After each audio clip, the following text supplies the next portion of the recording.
Hello, and welcome to the third episode of our new monthly podcast, Market Matters. Each month, we'll be bringing you big picture insights from leading investment specialists exploring the opportunities and challenges faced by investors in today's markets.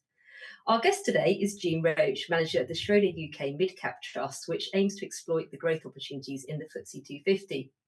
Jean joined Schroders in 2016 and has extensive experience in their pan-European small and mid-cap team.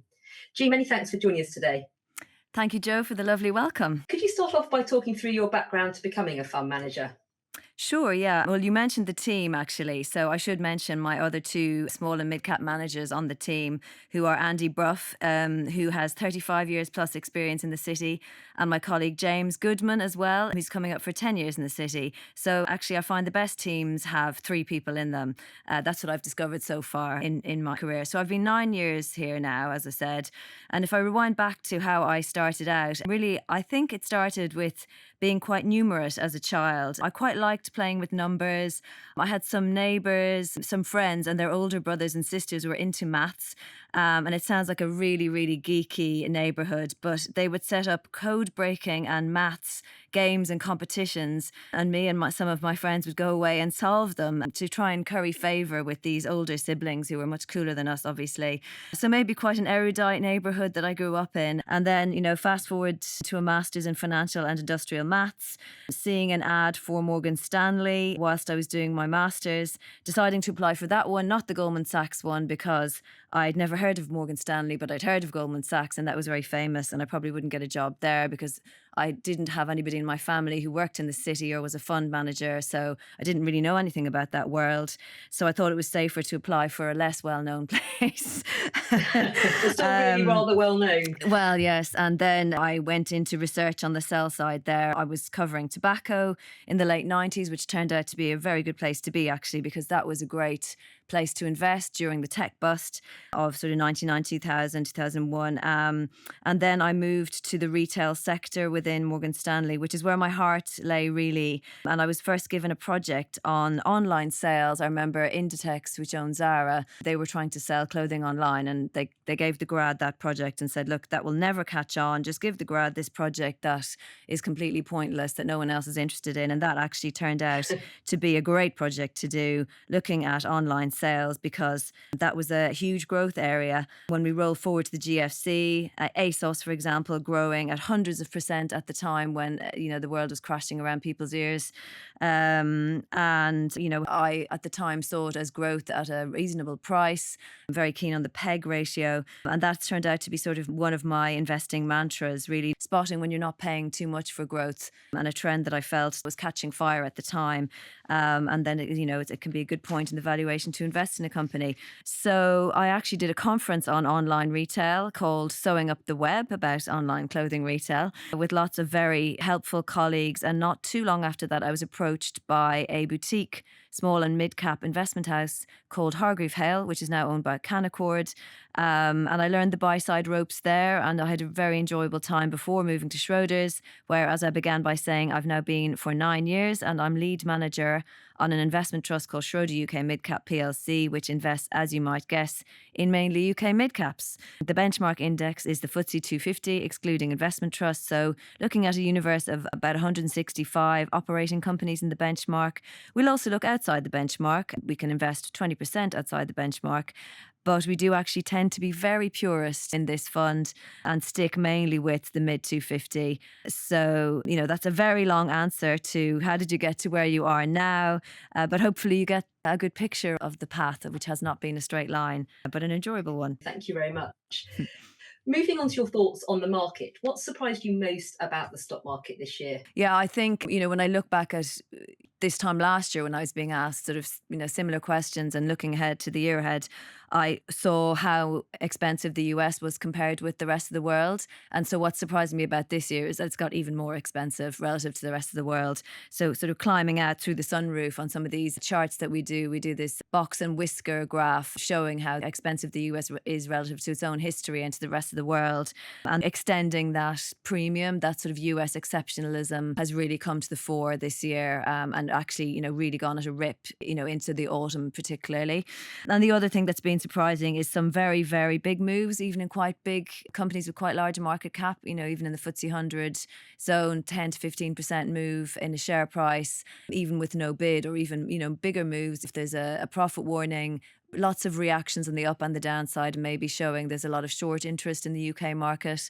And as I'm saying, that's when even there isn't a bid involved. And then you've had a very high population of the world voting in an election this year. And you might have expected some even bigger moves in the back of that, but shares haven't actually maybe been as sensitive to that as you might have expected. But that's the thing about share prices. That's what makes the job exciting, really. But, I think when you look at what companies have done, the best companies have reported solid numbers, continue to be able to grow. And I think that's the reassuring part, when companies fairly well and management teams and their surrounding markets. So, some stability as well from companies reporting good numbers, beating their forecasts and getting rewarded for that. Thank you. Coming back to mid caps in particular, the FTSE 250 has struggled to maintain upwards momentum in the last 6 months or so. What do you see as some of the key drivers of this?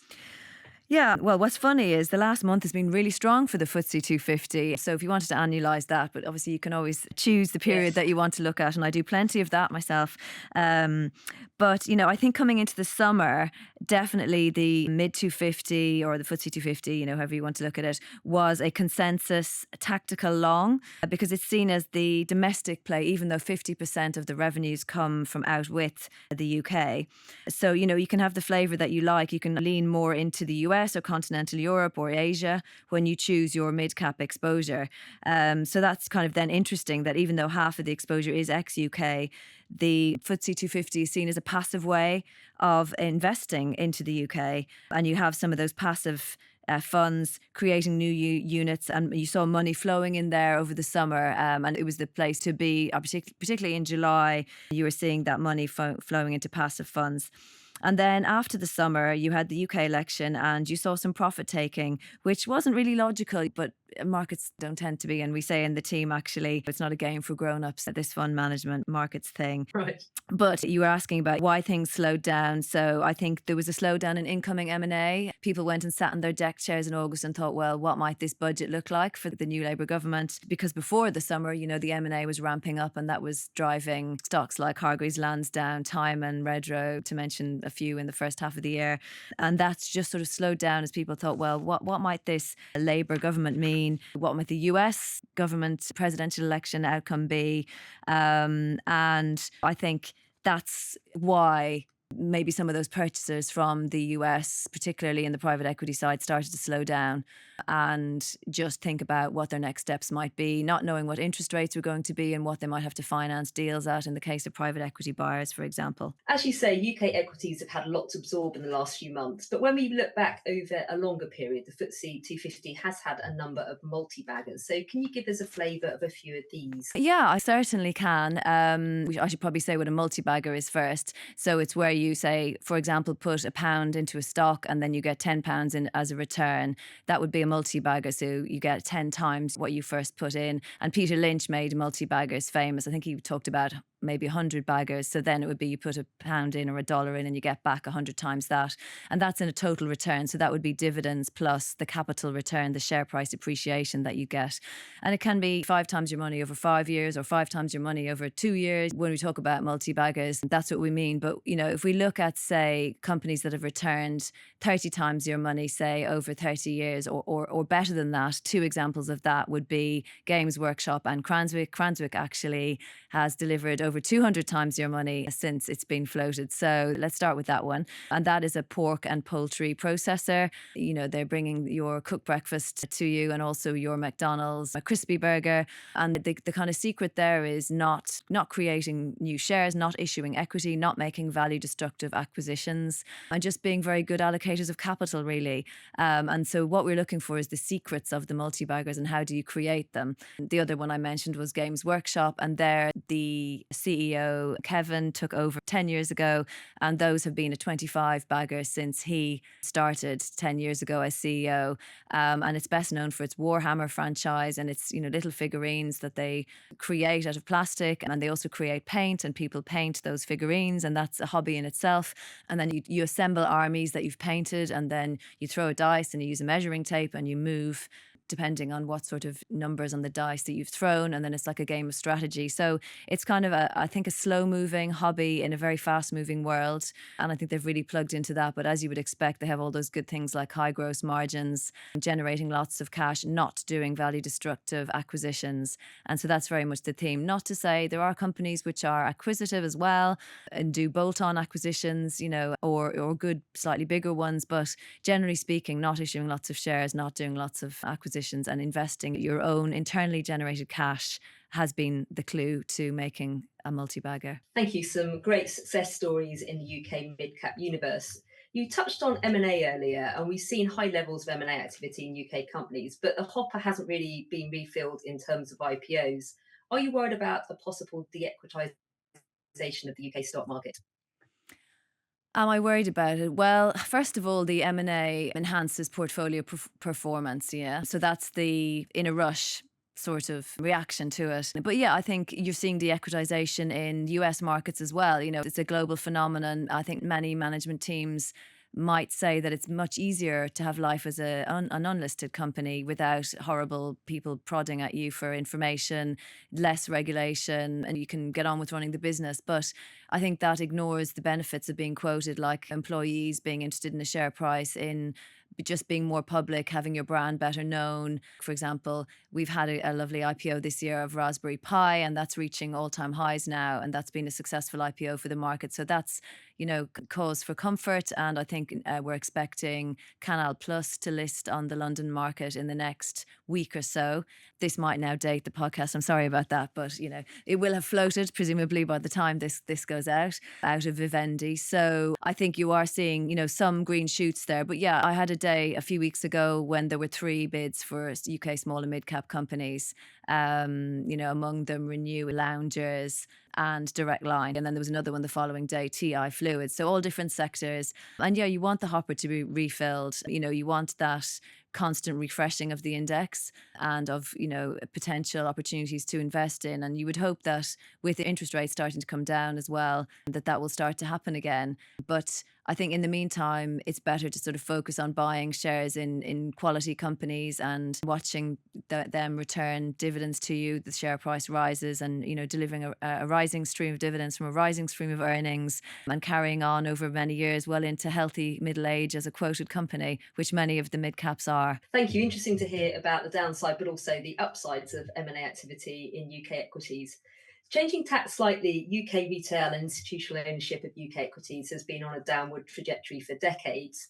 So what measures would you like to see to stimulate renewed interest from domestic investors? I think companies performing well will generate that interest. I think in the past, UK domestic investors were over-indexing into the UK. So it's gone the other way now, where they're going borderline ridiculous, being underweight the UK. I would say, given the value that's available, that would feel to me like a very risky place to be.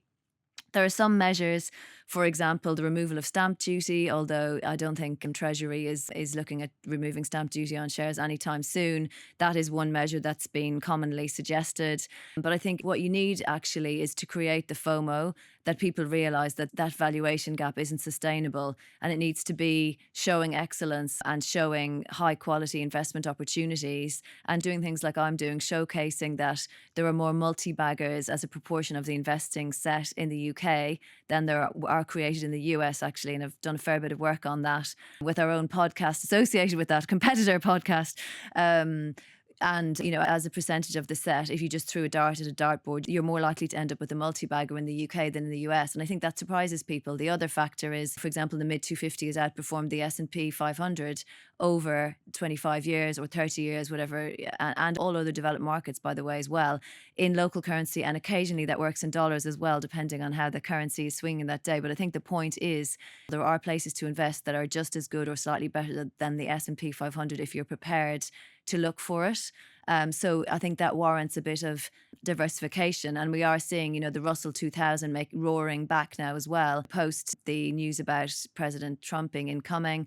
So I think if you are looking at sensible asset allocation, being very overweight the US still, you'd have to question that being a good place to be.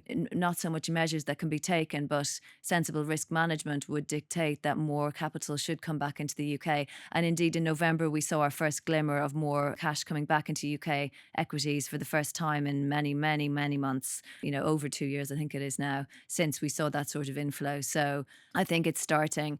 But, in terms of policy measures that can be taken, there's probably not that much obvious out there, particularly when there's just no money to put behind it from the UK's finances point of view. Thank you. And staying on the topic of valuation, UK equities remain well below their long-term averages and relative to global peers. Why do you see UK equities as a value opportunity rather than, say, a value trap? Yeah, I had to look at our internal AI machine. So we've got very good access actually to a very fast AI internal sandbox where we can ask it questions. So I decided to ask it, what is a value trap? And it told me that a value trap could be something with a low price earnings multiple, a high dividend yield, but actually it's not going to grow. And that is the problem. It's not actually generating a good return on capital. But I think that in the UK, there are plenty of companies that are on a low PE, do have a good dividend yield. I mean, the mid 250 itself actually is yielding close on 4%, which is up where the FTSE 100 is, which is quite unusual. That's been going on for a year now. And you are seeing bidders coming in. We talked about M&A earlier. They're seeing that value. They're coming in at, on average, 45% premia. And that's actually ramping up. The more recent bids I mentioned earlier are more at, you're seeing up at 60% premia. And that's not even recognizing the value that I think existing shareholders see. So I think it's not a value trap if there's growth involved. When I looked at what the AI was saying, I thought, well, many of the companies that we're looking at would not fall into that camp. But certainly there will be value traps as well within the UK market. But I think knowing management teams, knowing whether they can drive growth or, rescue maybe a top line that's been going backwards, it's part of the secret sauce and part of that experience within the team that's getting on for 70 years plus to know how you avoid those value trap areas. And as I say, I would never say there aren't any in the UK. There are some, but just avoid those bits, but buy into the ones that look like value traps but aren't. Thank you. I'm sure AI would deem that to be a very comprehensive, scientifically backed answer. You mentioned active management earlier, and we've seen a steady rise in the popularity of passive funds over the last decade. Why do you think investors should look at investment trusts above the low-cost passive alternatives? Well, I think first of all, many investment trusts can't be replicated by passive because of the strategies that they run. I think that over the last few years, you've actually been very generous, though you haven't mentioned that in many cases the passive has managed to outperform active, and especially, when the index is in the top 2 percentiles of performance, especially I think in the more sort of UK large cap side and probably in the US as well. You could say, well, what's the point of active? It's expensive and it's underperforming. But I think that when you look particularly at the UK, the evidence shows there's actually 3 markets. I think it's the UK, Scandinavia, and Japan, where there is alpha to be had, where active does add value, where it has been proven over time that that will get you a better return on a risk-adjusted basis than just going passive. So I think that's the point. Search for the strategies where it's worthwhile paying up for active. But in my own portfolio, let's get the cards on the table. Obviously, I do have some exposure to passively managed funds because why wouldn't you? There are certain areas where probably my large cap colleagues would say, don't be ridiculous. But, there are certain areas where it has been shown that it is really worth paying for active over time. Thank you. I think there's generally a perception, perhaps, that the UK and Europe regulates what the US innovates, with one of our recent guests pointing to Elon Musk catching rockets with a pair of chopsticks while we're focusing on non-removable caps for plastic bottles. Do you think that the UK lacks innovation? I think that's a bit of a mean comparison to make. I see the humour, the chopsticks with the plastic bottle lids, and certainly over the summer I had members of my family getting very angry with not being able to wrench off those plastic bottle lids. They're quite annoying. But what I would say is actually whoever thought of that, it's actually quite a neat solution. First of all, for recycling and anti-littering, and probably the people who invented the mechanism for the chopsticks, let's call them that, they probably have that sort of mindset. There's like an inventor mindset that's out there, and you get a series of plastic bottle top moments that lead to those bigger chopstick moments. And for example, in the UK, most of the parts of the iPhone technology were invented actually in the UK. The UK is the birthplace of the internet, for example, as well. And I think that what we're lacking here is sort of scale and the cash to go behind the innovation. So we do have the innovation, but it's the cash that you need to scale up that innovation. And you have to be able to afford to lose some of that money as well, you know. So going back to what I mentioned about gambling at the beginning, actually, or investing, when people start investing, only invest what you can spare at the time. And I think in terms of innovation and the government's scaling up behind innovation in this country, it has to be some cash that you're able to put aside to scale up. But I certainly think there is an abundance of innovation in this country, and we've seen some really clever mid-cap companies innovating in their areas with automation, clever ways to do things, and that's how you generate those market beating and S&P beating returns, which I'll keep on coming back to. Excellent. Moving, if I dare, onto the topic of geopolitics. Hmm. I recently recorded a podcast with Richard Sennett, manager of Schroder Asia Pacific, and he spoke about the potential impact of tariffs under a Trump administration and that this could provide a relative competitive advantage to non-Chinese companies in other countries. Appreciate it's still very early days, but what are your thoughts on the possible impact of Trump 2.0 on UK equities? Yeah, and Richard is a great fund manager, by the way. I should give him a plug. I worked for years with him on the international small cap side of things here. And I'm sure he had lots to say about markets out with China where you could take advantage of exposure. And he's very knowledgeable on that. So that'll be a nice Christmas present from Richard, I hope. So on the UK itself, well, I think the important thing to understand, and I have to thank my sort of economist colleagues on this as well, is that the amount of what we export to the US that's actually product rather than services. So you have to look at that in isolation first, because the tariffs would be on the actual manufactured goods rather than on services. And if we looked at sort of a 10% tariff, you might be looking at maybe 20 basis points effect on GDP. So it's not a showstopper. And I think there are plenty of UK companies which have already kind of thought their way around this. This isn't their first rodeo with Trump, if you like, and their first time thinking about tariffs. And I think so it's more a China and US effect more than likely, with secondary effects on maybe Canada and Mexico. And that actually wasn't as nonsensical as it appeared, because there is a flow of goods from China potentially into Canada or Mexico first before going into the US. So that was why Canada and Mexico were mentioned alongside China as being markets where there might be bigger tariffs. But if you assume all things remaining equal, the effect should be minimal on the UK because of what we export being mostly services, actually, the vast majority services, which wouldn't be affected. And an effect on UK equity markets, there are some UK companies with great exposure to the US. And I mentioned earlier, you know, the mid-cap arena in particular, half of the revenues is ex-UK, and I think probably about 20% of the revenues are generated in the US directly. And I think, you know, with the UK's close relationship with the US as well, we could benefit from that. And then there's a softer side. You had sort of Prince William meeting Trump, and that has been in the press recently. And then also there's a grandmother relationship. And then there's Elon Musk as well, who's one of the right-hand people of Trump, it looks like, certainly at the moment anyway, and his own links with the UK and his feelings towards the UK. He did actually work in a company based in Surrey at one point. He was on the board of one, and people can go away and do their own research about that. So there is a suggestion that there's a fairly decent relationship between the two, you know, the two countries, a special relationship or not. You know, it can be a good economic relationship, and the UK can offer some of that innovation. ARM started here and has benefited the US by IPOing there, re-IPOing there. And I think the US recognises the intellectual firepower that's available here. And I think that's got to be helpful. Thank you. And one final question for you. What do you see as some of the other drivers of stock market performance of UK equities over the next year?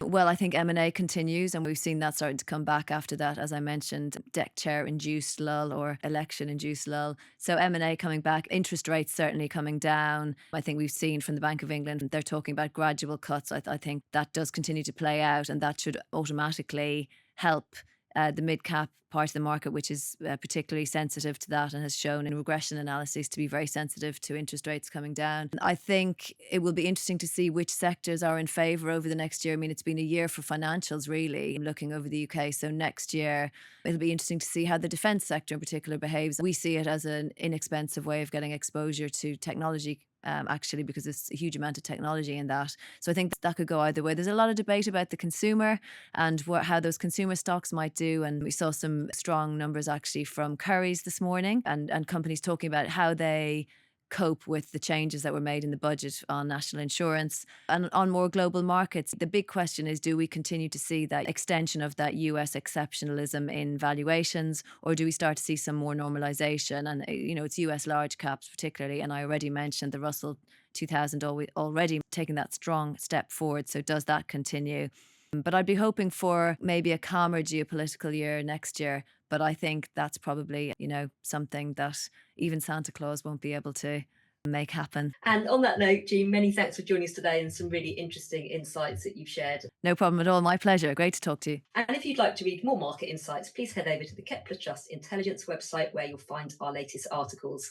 And we hope you join us again next month for another episode of Market Matters. Past performance is not a reliable indicator of future results. The value of investments can fall as well as rise, and you may get back less than you invested when you decide to sell your investments. It is strongly recommended that if you are a private investor, independent financial advice should be taken before making any investment or financial decision. Please be aware that there can be a time lag when we release podcasts, meaning time-sensitive information may no longer be accurate at the time of publication. Kepler Partners LLP has a relationship with some of the companies covered in this podcast, which may impair its objectivity. Kepler Partners LLP is authorized and regulated by the Financial Conduct Authority.